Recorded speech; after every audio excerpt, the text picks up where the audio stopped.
আসসালামু আলাইকুম। Job solution স্কুলের আজকের আয়োজন বাংলাদেশ শিপিং কর্পোরেশনের নিয়োগ পরীক্ষার আসা কয়েকটি গুরুত্বপূর্ণ প্রশ্ন। পুরো আয়োজনটির সঙ্গে থাকুন এবং মন দিয়ে দেখতে থাকুন। প্রশ্নে ফিরে যাচ্ছি। নিন্দা করার ইচ্ছা এক কথায় প্রকাশ কী হবে? নিন্দা করার ইচ্ছা এক কথায় প্রকাশ হবে হচ্ছে জুগুপ্সা। উলুখাগড়া বাগধারাটির অর্থ কোনটি? উলুখাগড়া বাগধারাটির অর্থ হচ্ছে গুরুত্বহীন লোক। অপশন সি, গুরুত্বহীন লোক। নিচের কোনটি শুদ্ধ? এখানে চারটি অপশন দেখুন। ঘটনা বর্ণিত হয়েছে, গৌরব লুপ্ত হয়েছে, আমি সন্তুষ্ট হলাম।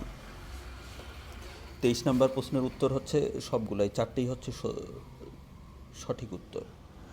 সিভিল সার্জন শব্দের বাংলা পরিভাষা কোনটি? সিভিল সার্জন শব্দের বাংলা পরিভাষা হচ্ছে পৌর চিকিৎসক। জীবনানন্দ দাশ কত সালে জন্মগ্রহণ করেন? জীবনানন্দ দাশ 1899 সালে জন্মগ্রহণ করেন। ক্ষয়ের খা বাগধারার অর্থ কোনটি? ক্ষয়ের খা বাগধারার অর্থ হচ্ছে, চারটি অপশন আছে, অমিতব্যয়ী, ভণ্ড, চাটুকার, অকর্মণ্য। ভণ্ড আর চাটুকর যদিও অনেকটা একই, কিন্তু উত্তর হবে অপশন বি, ভণ্ড। হরিণ শব্দের সমার্থক শব্দ কোনটি? হরিণ শব্দের সমার্থক শব্দ হচ্ছে করি, দ্বীপ, কেশরী। না, এগুলো না।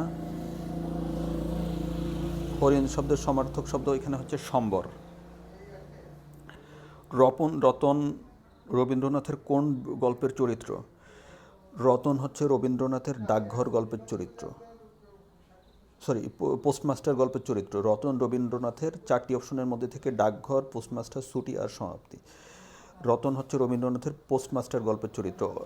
অনেক সময় অনেকে ডাকঘর উত্তর দিয়ে দেয়, কিন্তু ডাকঘর হবে না, পোস্টমাস্টার হবে। আমি যেমন এই ভুলটি প্রথমে করেছিলাম।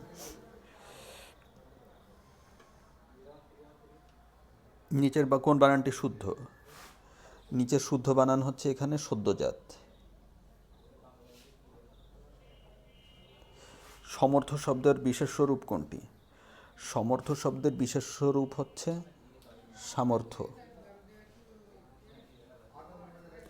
গাম্ভীর্য শব্দের বিপরীত শব্দ কোনটি? গাম্ভীর্য শব্দের বিপরীত শব্দ হচ্ছে চাপল্য।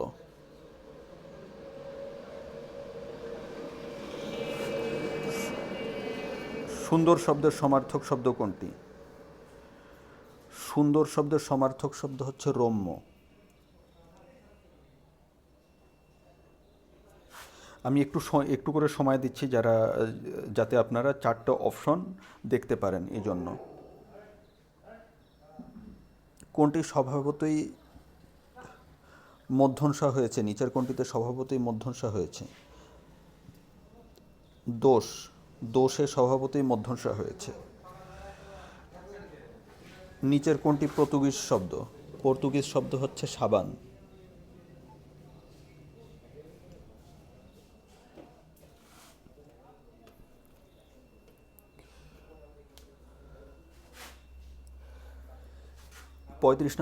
সরি 15 নম্বর প্রশ্ন।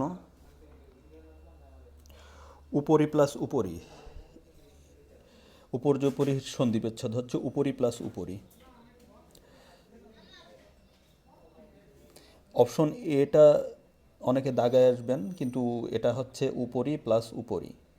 এটাই হচ্ছে উপর্যুপরি সন্ধিবিচ্ছেদ। উপর্যুপরি সন্ধিবিচ্ছেদ হচ্ছে উপরি প্লাস উপরি। কোনটি খাঁটি বাংলা উপসর্গ?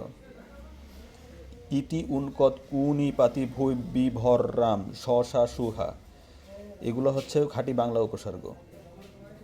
এখানে ইতি আছে, ইতি হচ্ছে খাঁটি বাংলা উপসর্গ। আজকের ভিডিও এ পর্যন্তই। আজকের আয়োজনে ছিল বাংলাদেশ শিপিং কর্পোরেশনের পরীক্ষায় আসা কয়েকটি বাংলা প্রশ্ন। আপনাদের যদি ভিডিওটি ভালো লেগে থাকে তাহলে আপনারা আমার চ্যানেলটি সাবস্ক্রাইব করুন। সবাই ভালো থাকবেন, সুস্থ থাকবেন। ধন্যবাদ। আসসালামু আলাইকুম।